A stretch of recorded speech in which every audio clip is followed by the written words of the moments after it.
Shalom semuanya, kami dari kelompok 6. Kami akan menjelaskan physical layer, data link layer, network layer, transport layer, dan serta cara pengirimannya. Kelompok kami itu terdiri dari Eric, saya sendiri, Vicky Anggrianto, dan Denis Fernando. Dan penjelasan tentang physical layer akan dijelaskan oleh Eric. Nama saya Erik, NPM 2031034. Saya akan menjelaskan tentang physical layer dan sedikit tentang data link layer. Physical layer adalah layer yang paling sederhana berkaitan dengan electrical connection. Jadi, setiap layer memiliki fungsi khusus agar data dapat sampai selamat pada host tujuan. Physical layer adalah layer yang berada pada paling bawah pada proses transmisi data atau yang paling pertama. Artinya lapisan visi inilah yang secara langsung berhubungan dengan perangkat keras sehingga pemindahan bit data berjalan lancar antar device. Fungsi physical layer adalah mengimplementasikan topologi jaringan, menentukan metode persinyalan, melakukan sinkronisasi data, mendefinisikan link visi dalam transmisi data, dan mendefinisikan kartu LAN. Oke, jadi pertama saya akan menjelaskan layer 1 dan layer 2 yang terdapat pada topologi jaringan kami, kelompok kami. Jadi di sini dapat terlihat bahwa pada wireless router 1 yang ingin melanjutkan kepada switch 2 itu jelas dia melalui port wireless menuju ke port Ethernet 1. Jadi ini adalah bagian layer satunya dari switch, dari wireless router ke switch. Pada switch kedua ini yang akan melanjutkan pada ke switch 3, yaitu menggunakan port gigabit Ethernet 6 atau 1 melanjut ke port gigabit Ethernet 5 atau 1. Dan untuk yang bagian layer 2 itu di sini dapat dilihat pertama kan dapat dari wireless dia mengirim menjadi MAC address-nya apa, yang MAC address awalnya di sini menuju ke MAC address yang diinginkan ini. Nah, baru nanti di switch kedua dia akan meneruskan juga Ethernet-nya ini dari sini MAC address yang ini ke sini, dan nanti di switch ketiga akan lanjut lagi ke server HTTP-nya. Sekian dan untuk data link layer akan lebih lanjut dijelaskan oleh Dean Mervin. Perkenalkan, nama saya Dan Mervin. Saya akan menjelaskan bagian data link layer. Saya akan memperlihatkan MAC address dari 5 PC, yaitu PC 0, PC 1, PC 2, PC 3, dan PC 4. Serta MAC address dari laptop 0, laptop 1, dan laptop 2. Yang pertama, saya akan memperlihatkan MAC address dari PC 0.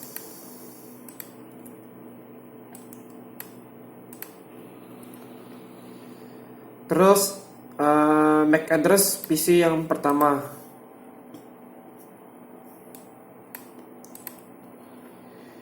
Terus MAC address dari PC kedua.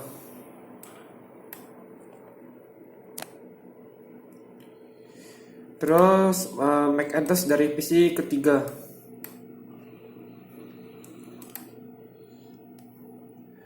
Terus MAC address PC keempat.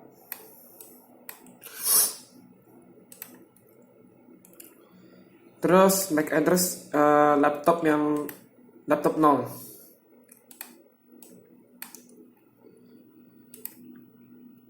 Terus MAC address laptop yang 1.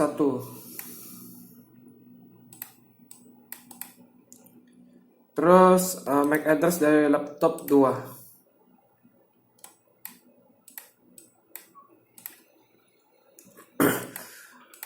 Oke. Sekarang saya akan menjelaskan data link layer itu.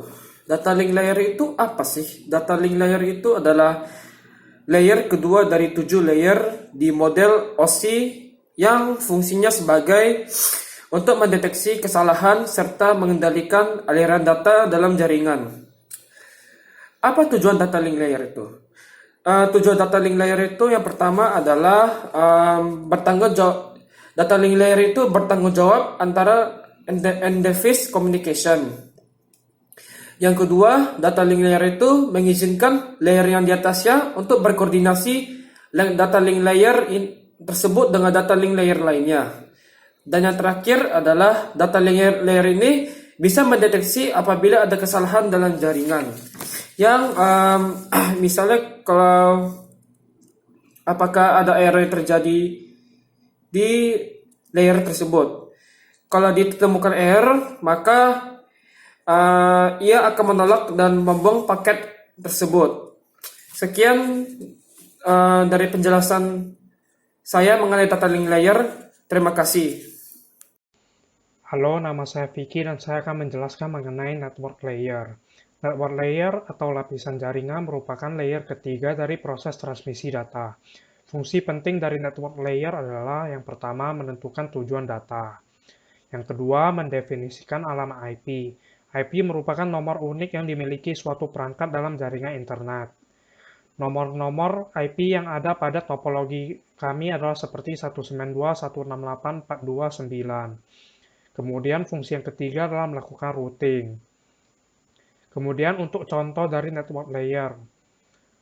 Jadi di bagian layer 3 ini, di in layersnya, source datanya adalah berasal dari IP 192.168.429 yang merupakan laptop pertama pada topologi kami. Kemudian destination-nya adalah kepada IP 192.168.427 yang merupakan IP dari server HTTP kami. Setelah itu pada out layers-nya server HTTP yang memiliki IP 192.168.427 kemudian akan mengembalikan data ke laptop 1 yang memiliki IP 192.168.429. Untuk proses pengirimannya akan dijelaskan lebih lanjut oleh Dennis. Sekian dari penjelasan saya, terima kasih. Halo, nama saya Erik, NPM 031034. Saya akan menjelaskan tentang transport layer. Transport layer menggunakan protokol seperti UDP ataupun TCP, atau juga ada yang disebut dengan SPX, Sequence Packet Exchange. Yang satu ini digunakan oleh NetWare, tetapi khusus untuk koneksi berorientasi IPX. Layer transport adalah pusat dari mode OSI. Layer ini menyediakan transfer yang reliable dan transparan, melakukan segmentasi dan menyatukan kembali data yang bersegmentasi dari upper layer menjadi sebuah arus data yang sama, menyediakan layanan transportasi data dari ujung ke ujung, membuat sebuah koneksi logikal antara host pengirim dan tujuan pada sebuah internet network, bertanggung jawab menyediakan mekanisme multiplexing. Multiplexing itu adalah teknik untuk mengirimkan dan menerima beberapa jenis data yang berbeda sekaligus pada saat yang bersamaan melalui sebuah media network saja. Contoh device-nya itu gateway atau router. Jadi, saya akan menjelaskan untuk layer 4. Terlihat di sini bahwa layer 4 itu tertulis TCP, source port-nya itu dari 1025 menuju ke destination port-nya 80. Ini adalah salah satu contoh layer 4 yang ada pada topologi jaringan pada kelompok kami. Untuk proses pengirimannya akan dijelaskan oleh Dennis selanjutnya. Sekarang saya akan menjelaskan cara mengirimnya. Saya akan mencoba mengirim kompleks PDU dari PC0 ke server HTTP.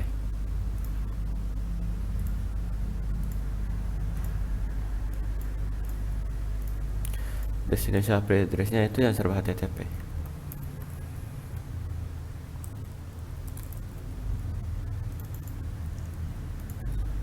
Terus yang source IP address-nya itu yang PC0. Terus portnya apa aja boleh, asalkan jangan lewat dari 80.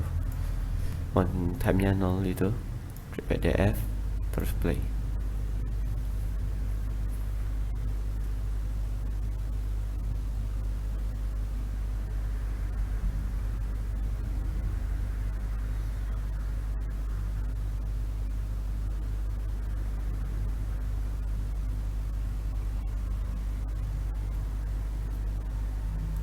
Sekarang saya akan menjelaskannya. Yang pertama dari PC0, dia merangkum kompleks PDU ke dalam sinyal dan mengirimkan ke switch 2. Kemudian di switch 2 dia menerima sinyal dari PC0. Kemudian dia menemukan MAC address-nya di dalam table MAC tersebut dan mengirimnya ke switch 3. Di switch 3 dia menerima sinyal dari switch 2 dan menemukan MAC address-nya di dalam MAC table-nya juga, kemudian dikirimkan ke server. Kemudian di dalam server dia menerima sinyal dari switch 3. Kemudian dia mengecek apakah cocok MAC address-nya ke alamat penerimanya, yaitu PC0. Kalau cocok, dia akan mengirimnya kembali melewati switch 3, switch 2, kemudian kembali ke PC0. PC1, PC2, PC3, PC4 caranya sama juga. Sekarang saya akan menjelaskan tentang TFTP. Saya akan mencoba bentar ya. Saya akan mencoba mengirim PDU dari PC0 ke TFTP. Yang ini pilih TFTP, masukin servernya sama kayak yang tadi, cuma yang ini ganti yang TFTP. Portnya 69, time-nya 0. Klik PDU.